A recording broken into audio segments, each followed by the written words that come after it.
கேன்களில் petrol வாங்குவது மிகவும் ஆபத்தானது என பெட்ரோல் விற்பனையாளர்கள் கூறியிருக்கிறார்கள். விவரங்களை செய்தியாளர் அபினேஷ் வழங்க கேட்கலாம். அபினேஷ், விவரங்களை பகிர்ந்துக்கலாம். பொதுமக்கள் அச்சப்பட தேவையில்லை. தமிழ்நாட்டில் போதுமான அளவு பெட்ரோல் மற்றும் டீசல் கையிருப்பு உள்ளதாக தமிழ்நாடு பெட்ரோல் விற்பனையாளர்கள் சங்கத்தினர் தெரிவித்திருக்கிறாங்க. நேற்று முதல் தமிழ்நாடு முழுவதும் அனைத்து பெட்ரோல் பங்குகளிலும் பொதுமக்கள் தாமாக முன்வந்து கூட்டமாக பெட்ரோல் மற்றும் டீசல்களை நிரப்பி வராங்க.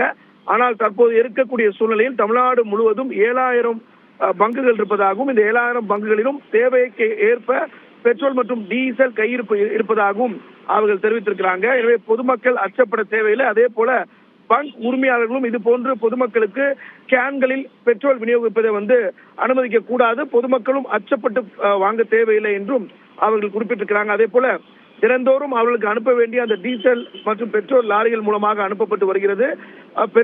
பெட்ரோல் பங்குடைய தேவைக்கு ஏற்ப இந்த சேவை என்பது தினந்தோறும் வழங்கப்பட்டு வருவதாகவும் அவங்க குறிப்பிட்டு வராங்க.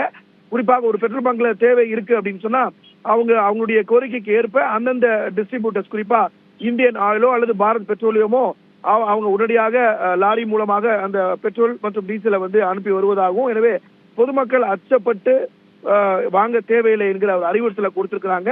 அதே வேளையில நேற்றும் இன்றும் தமிழ்நாடு முழுவதும் பல இடங்களில பொதுமக்கள் 25 லிட்டர் அந்த வாட்டர் கேன்ல வாங்கிட்டு போறக்கூடிய அந்த காட்சிகளை பார்க்க முடிந்தது பல மாவட்டங்கள்ல.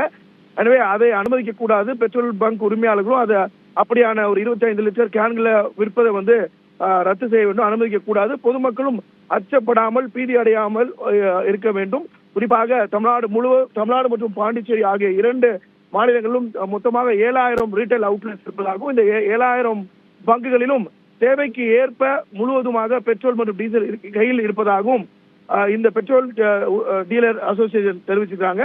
எனவே பொதுமக்கள் அச்சப்பட தேவையில்லை அப்படிங்கிறதா இதன் மூலமாக அவர்கள் சொல்லக்கூடிய ஒரு கருத்தாக இருக்கிறது. ஸ்ரீராம், விவரங்களை வழங்கியதற்கு நன்றி அபினேஷ்.